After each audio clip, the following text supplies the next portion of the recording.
राग आला की आधी शांत राहावं, काहीच बोलू नये, दीर्घ श्वास घ्यावे आणि त्याने राग शांत होण्यास मदत होते आणि मग समोरच्याला शांतपणे आपले मुद्दे पटवून द्यावे.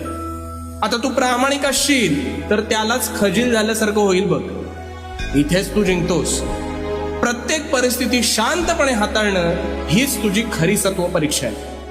आणि लक्षात ठेव, रागामुळे तुझंच मानसिक आणि शारीरिक संतुलन बिघडतं.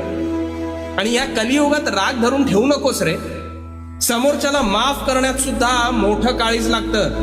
गोष्टी सोडून द्यायला शिक. अरे कोणाची कुठली भेट ही शेवटची असेल हे आपल्याला देखील ठाऊक नसतं. त्यामुळे प्रत्येक परिस्थितीत शांत राहायचं, स्वतःवर ताबा ठेवायचा आणि हो, भिवू नकोस, कारण मी तुझ्या पाठीशी आहे. भिवू नकोस.